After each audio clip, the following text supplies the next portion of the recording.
Well, hello there, and this is Auntie, and I am here to do my review recap of 90 Day Fiancé Before the 90 Days, Season 7, Episode 22, Till All Part 3.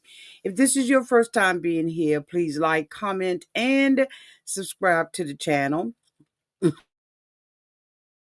My new subscribers, thank you all so much for hitting that subscribe button and joining this family.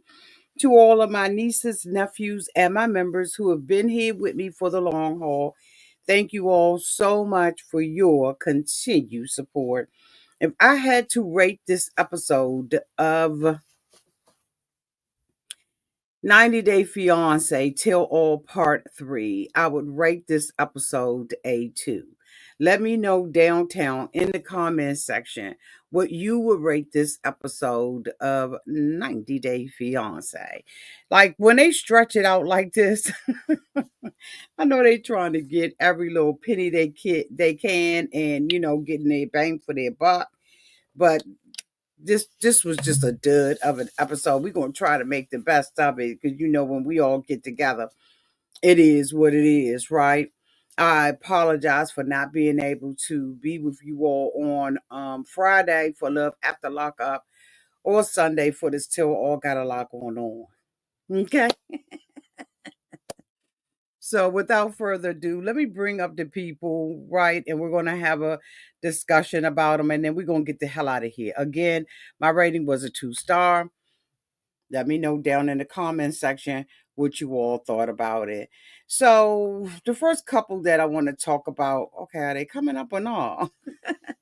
This couple that I want to talk about is Avaya and Sunny. I thought that their episode was lackluster. It wasn't a whole lot going on. Again, I'm going to repeat myself. The host is some garbage, in my opinion. She is doing a horrible job, and most of the time during this tell all, since we've watched part one and part two and now part three, she's allowing the cast to do the work. And I think that there needs to be, some order in the house, if you will. I know that and I had mentioned it before, and I think it was on my last review that a lot of people were saying that they don't believe that Niles is autistic. He ran his mouth a lot and he has continued to run his mouth a lot. And I don't know if he is looking to be the host next season or what the hell is going on with this. But I've it's just been displeased with it. It just is what it is, right? So anyway, we watched this episode with the two of them. They, start discussing the relationship between Vea and her friend. And so, of course, they bring the friend on the Avea and Sunny are still together. So they always going back, right? Going back in the past and stuff like that, rehatching stuff that has already happened.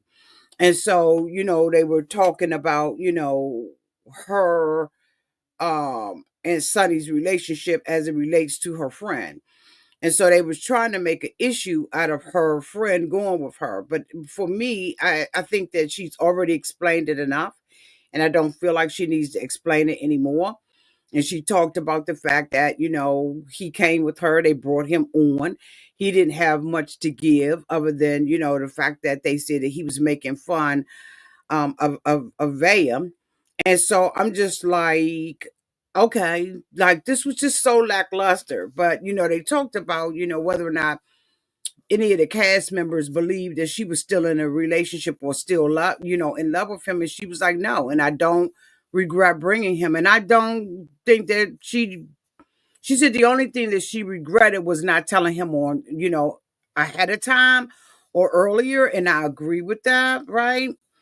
But all the other little shenanigans that they pulled with this particular couple, I just thought it was just so, well, let me get the fuck off of them because I just ain't got it to do. It was so boring. I don't know what to do. The next couple that the next couple that I want to talk about is Lauren and Faith. So Lauren and Faith had their little turn at the rodeo again. And Lauren has been sitting and behaving, and that says a lot. But he has been sitting and behaving and minding his damn business. And so they bring the big girl back out there again. And I just was like, okay, so why is she back? Like, I don't understand her purpose. She said that she is there to defend Lauren because she feels like Lauren is being picked on. And I don't think that Lauren is being picked on. I think that people have questions and they have comments about Lauren. Lauren is coming off as the bad guy in this relationship. But of course, those of us who, are really paying attention realize that Faith has known a lot of the things that were going on in this relationship. And so they brought up the fact that about the cheating, the best friend or one of her friends telling her that Lauren was cheating. And so when they replayed it, it showed that Faith said that he was being inappropriate or flirting with a drag queen. And so Lauren kept trying to, go back in his memory and think of when he was being inappropriate. So when we saw the conversation between Lauren and Faith regarding this situation, right? Um, Lauren was saying, I wasn't inappropriate with them. And then, he found out, after she articulated it, that this was allegedly some girl outside of the club. And so Lauren says that the reason why, he said, I got caught. And so they was like, oh, you got caught. That means you did something wrong. So basically he was saying, when he was saying I got caught, he was basically saying when I realized what the fuck she was talking about. And so after, that we got that all straight, he said it was a young girl, right? It was and he went on to explain that. The thing about it is that Faith still wanted to be in a relationship with him, but on this particular episode, she was backpedaling and pussy popping. And the reason why I think that she was doing that was because the old girlfriend was there. I don't think that this had much to do with anything but that woman being there. And I'm just going to go ahead and keep it about 150 because what we're not going to do is pretend. Her Faith's whole body language changed when this girl came out. I think that she may have a suspicion that there is maybe something a little bit more to this relationship. And so Faith's body language changed, right? And so, the girl was basically, telling Niles and them that he was, treating her poorly. They were bullying Lauren. And so, they were like, we're not bullying Lauren, would you whoop. And so, they asked, whether or not Faith believed that this was a relationship that was viable and whether or not they was going to be able to stay together. And so Faith was like, no, I don't know. I love you, Lauren, but, right. And so if you start something off with saying, I love you, Lauren, but, and then she said, I don't know why I'm so emotional. And if I was sitting on the cast, right, I wouldn't have a whole lot to say to them, right? I really would not because I would be more curious about finding out what's really going on in the relationship. But if I was on the cast, I would have asked Faith, can you please just have one tear come out? I just need one. I don't know if you need to throw some powder in your eye, bitch, or what it is you need to do, but I just need one tear out of. Can we just get one? Because my whole thing is when Faith is crying like that, to me, in my opinion, I feel like she is trying to avoid having a conversation or avoid giving an answer. And so when they was asking, whether or not she was going to stay in this relationship with Lauren, and she was like, beating around the bush, and the girl said something, she said, you're not going to force me to give an answer. The answer is no. Right. So I think that Faith is challenged, feels threatened, if you will. Y'all can disagree if you want to, but I really feel like she's threatened by this woman sitting on the stage having this close relationship with Lauren. It just appears to me, when she was saying, so they were saying, so she had asked Lauren whether or not, he had still intended on marrying her. And, how is that working out? And so he said that there were two places that they could get married in, Thailand and some other place, right? And she was like, okay, but the problem is, is Faith going to marry you? So he was like, it's a free vacation. He was like, it's whether or not he was basically saying, I don't know whether or not she's going to marry me. And so, the host finally opened up and asked a question and said, why would Faith go if Faith doesn't want to marry you, if that's not her intention? And then Lauren said, it's a free vacation. Now I don't know who paying for this vacation since he's always crying broke. But then so then they when they asked Faith, she was like, I didn't know anything about this. He got the airline tickets real fast. See, that's the thing about it. You got your muffin. You know what? Calm down, Auntie. Faith got her hand out for everything free. Everything she feels like is convenient for her. Faith hand stuck out.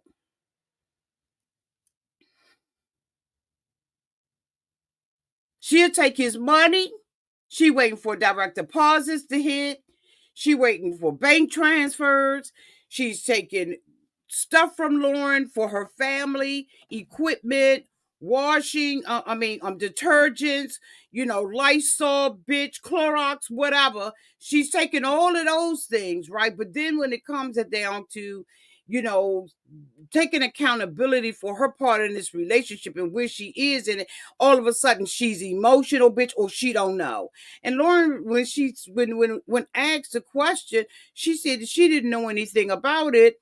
She just thought that she was going on a vacation. Well, if Lauren is a creep and this is a relationship that you say you don't see as being realistic and working out for you, why the fuck are you going on vacation? Why are you entertaining him at all? If so, for in my opinion, Faith is using Lauren for, even though okay, wait a minute, let me make it clear because there'll always be people in the back. I am not on Lauren's side. However,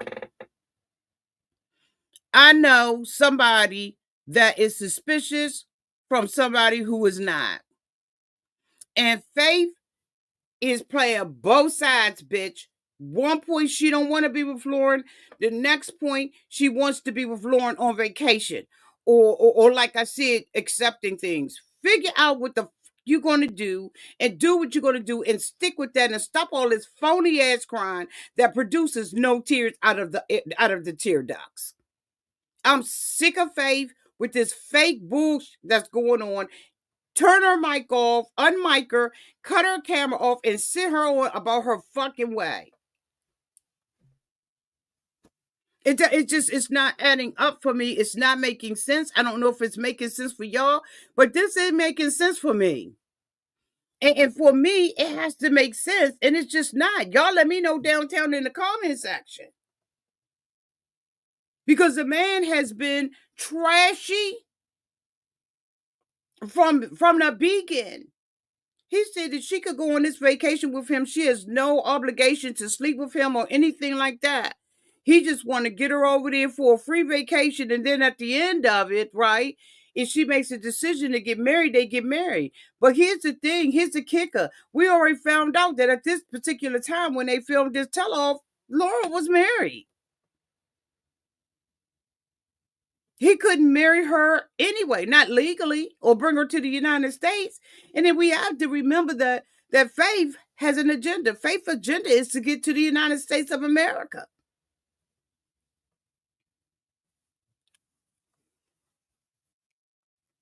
She had a motive from day A, from the very beginning, to be in this relationship with Lauren just as much as Lauren had a motive to be with her. And here it is, this man is sending her stuff. She never said that Lauren wasn't sending her anything. She's a user just as much as he is. She just isn't as gross. She didn't have, a STD or anything like that. But Faith has not been integral.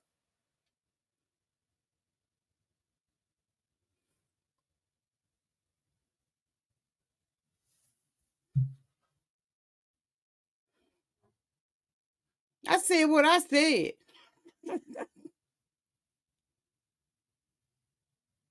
She's been playing a game and been playing in our faces and acting all innocent. I just need the bitch to produce a tear. That's all I need. I need her to produce a tear. Let the bitch come out the side of the eye, down the middle of the eye, or out the daggone corner. But we need tears because fake is fakish, and that's my opinion about it. That's what I think, and I'm sticking to it. Last but not least, child, they spent the time on this.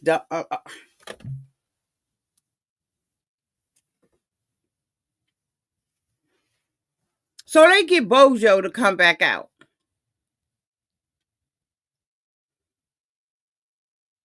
He said his meeting went well. We like, okay, he had a meeting. Okay, bitch, all right.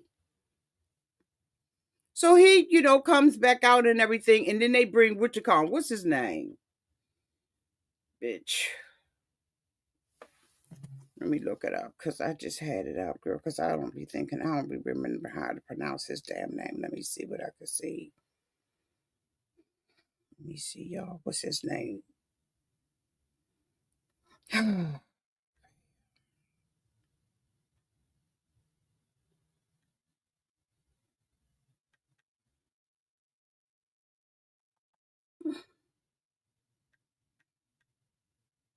Josco.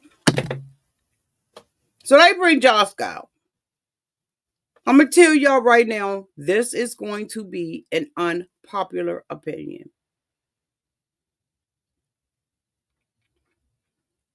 Telling y'all off the break, this is about to be unpopular than a mother. It is. Y'all ready? Here we go. So she brings Josco out. Hey, Josco. Hello there. How y'all doing? Okay. Hey, Josco.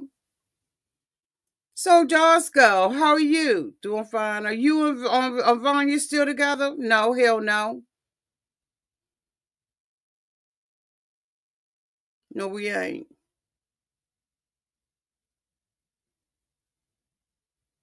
So, Vanya is sitting out there. And mind you, this picture of her looks totally different than how she looked.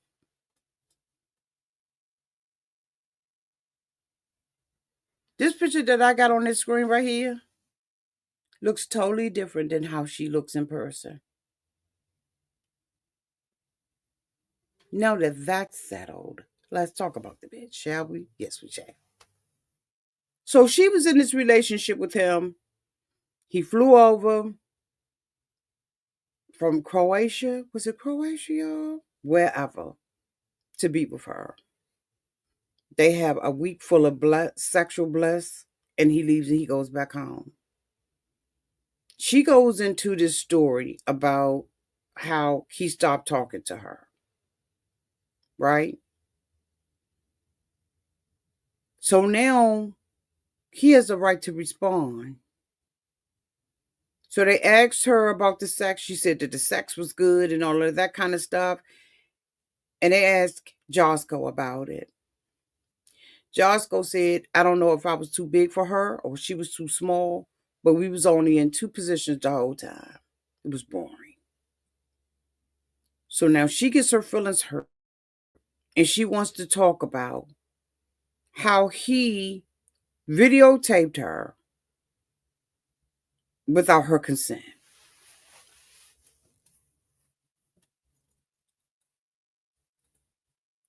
He said they had already had a conversation about it. She just didn't know. But at the end of it, he showed her what he had taped. The only reason why she told that story is because she was mad because he said she only did two positions. They asked Josco why Josco wasn't with Vanya. What was it about Vanya that just made him say, I ain't got this to do? He said that, first of all, she was too needy.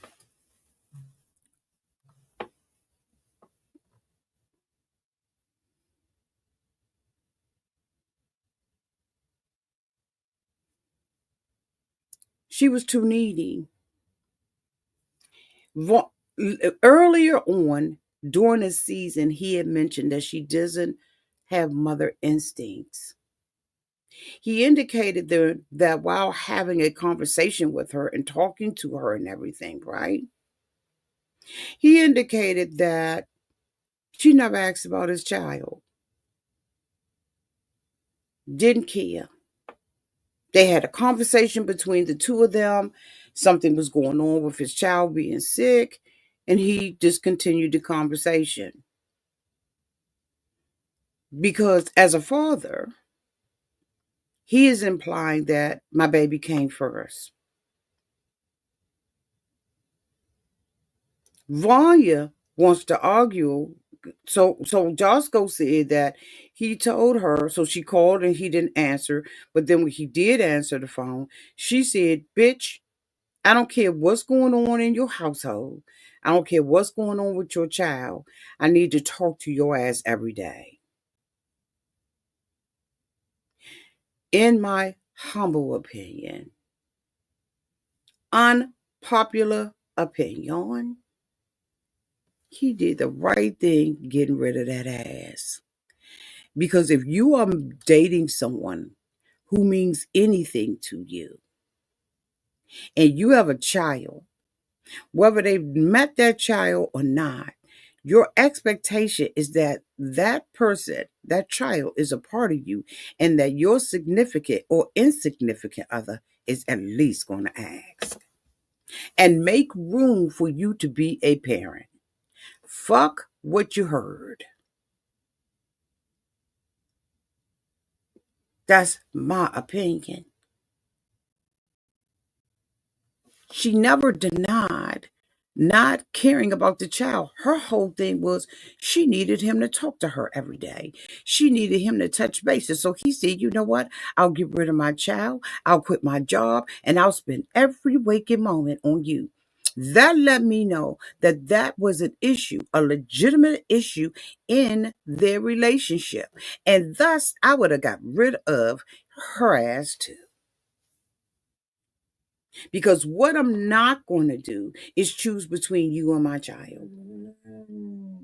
Then Vanya comes back and says, "Well, I was preparing my house and I was thinking about preparing my house for it."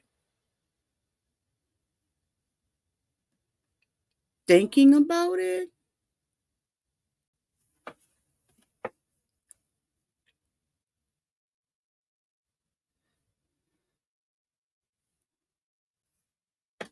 Don't put yourself out. Then she sits there and cries to get the sympathy of everybody else. When Varya has put her mouth on everybody's relationship but her own. She wants to blame this man for not being able to, for him not meeting her expectation, but she didn't meet his. He said that the two of them, either even as it relates to the videotape, he said the two of them had a discussion and she was okay with it. She was just mad at the fact that he did it without her knowing about it. He was very wrong for doing that. Josco should have gotten consent and let her know. She said that she saw it. She had him deleted.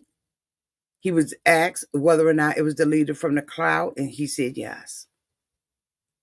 But she weaponized that because she should have reported that and said something about that, not because he made her feel some kind of way about her sex, but because she thought it was wrong, period. Because Vanya came out her mouth and she said, "I wasn't going to say anything about it."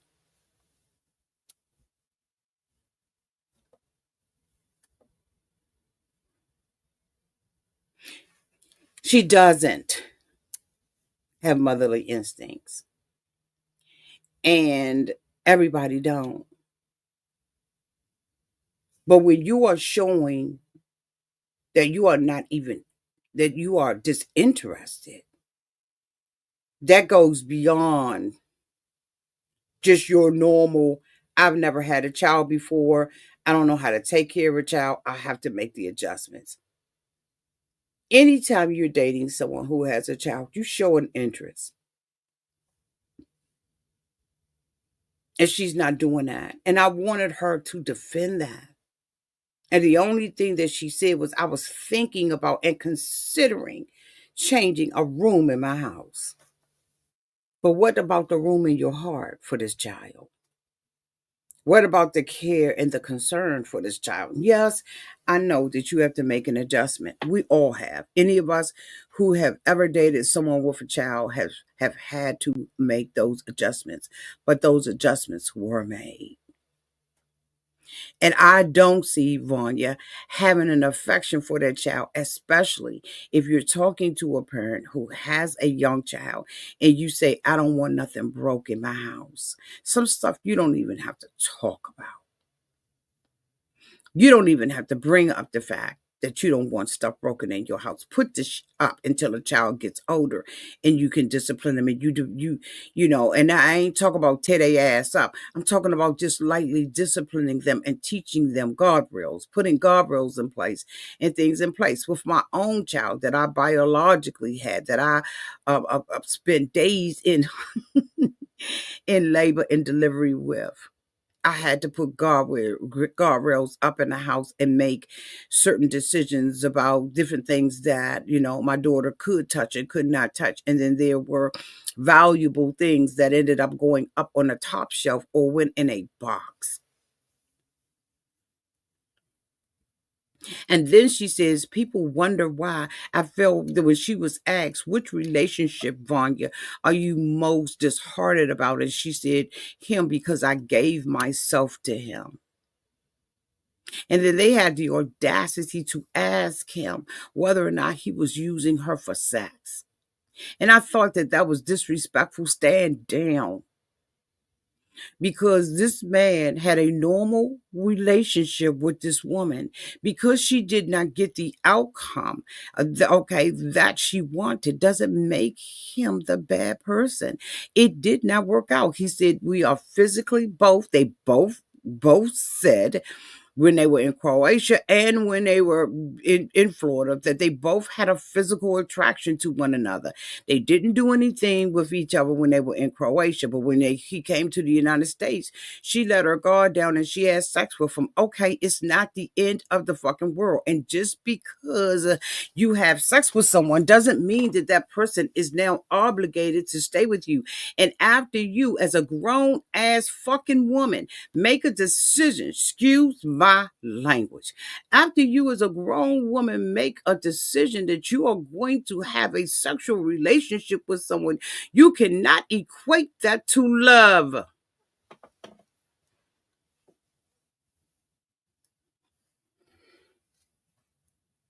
That's not love.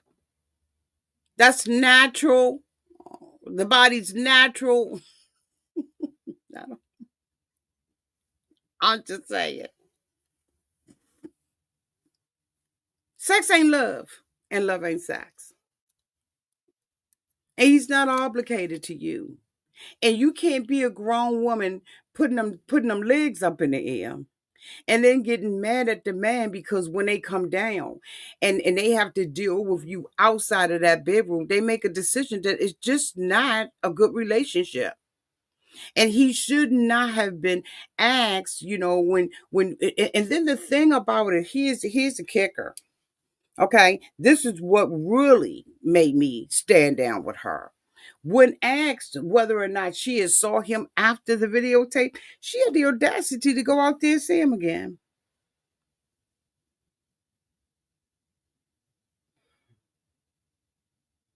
So why am I mad at somebody you still willing to be in a relationship with?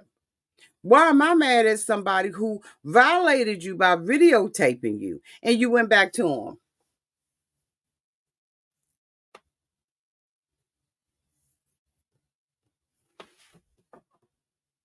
What are we doing here? What are we doing? You grown enough to make love to this man or whatever y'all was doing. But you don't understand that the relationship has to survive outside of the bedroom. And now you're crying and saying, this is why I have people ask me why I'm not in the relationship or why I got problems in the relationship. Boo, these are problems you did yourself. The fuck is going on here?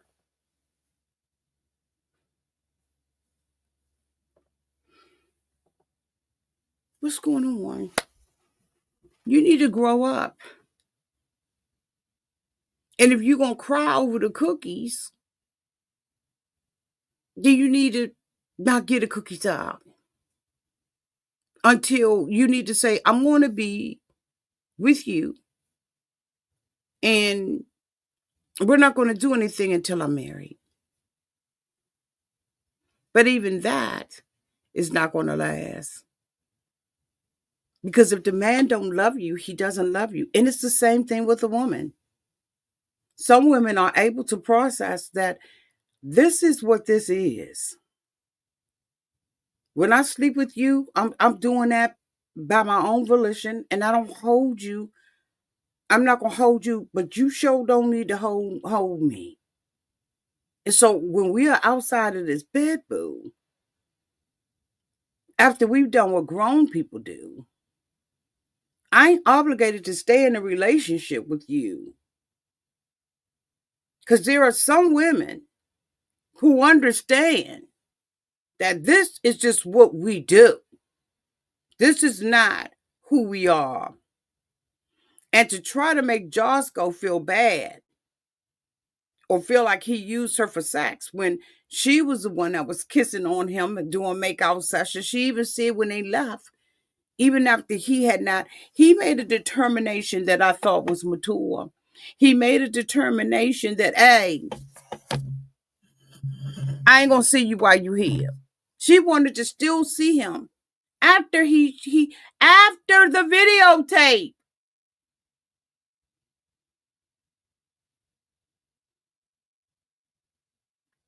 He made a grown folk decision and said, you know what? I ain't feeling that way about you, so I ain't gonna see you when you leave. Just go hit on. But everybody came down on Josco. Where's her responsibility in this? Because she's crying now. She had some tears.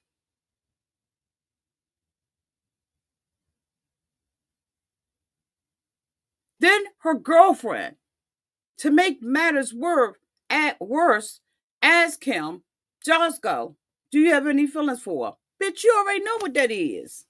Are we not listening? He doesn't have any feelings for her. But she didn't have any feelings for his child. And I'm sorry, as a parent, I'm not going to see it any other kind of way. Because if I have to sit up on television and I have to say, she didn't even ask me about my child, you can bet your last bottom dollar that I don't want to be in a relationship with that man. And again, whether I introduce my child or not. Because I've dated people who I've not introduced my child to. And I'm not introducing my child to just everybody. Like, I'm not doing it. Do you have to be in that person's life, physically see the child or touch the child to develop a true bond? Yes. But you at least need to know.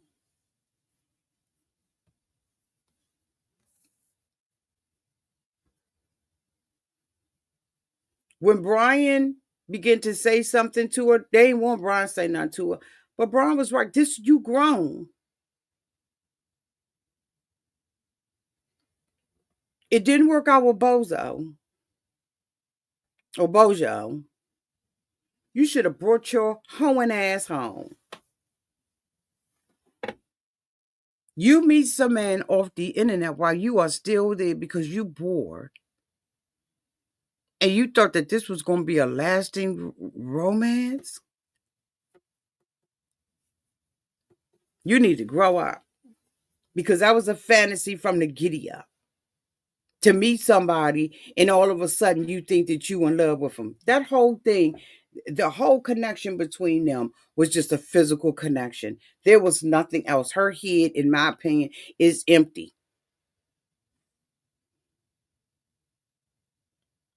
Empty. And the thing about it is, Josco never promised her shit. That, but only thing he promised her that he kept was that he was going to come to Florida. He promised her that, and he kept that. And that's it, and that's all. That's it, and that is all. Anyway, y'all, that is the end of my review. I thank you all so much for being here again. I rated this episode a 2. It was a dud of an episode. Hopefully part 3 is better. I don't see it happening. Like, I don't see it happening because the other couple, trying to hold that yawn in. The other couple, I didn't even cover them not one time this season. Totally not interested. But hopefully I will be able to come out and be with you all on Sunday, and we can do our live watch party, talking all things 90 Day Fiancé before the 90 days, season 7, episode 23, Tell All, part 4. Bitch, I hope it's over. Okay. Thank you all so much again for being here. Thank you, Ray Della, for holding down the chat. I love you all. And until we meet again, y'all be safe out there in those streets and in the water. And have a good day on purpose. Bye, y'all.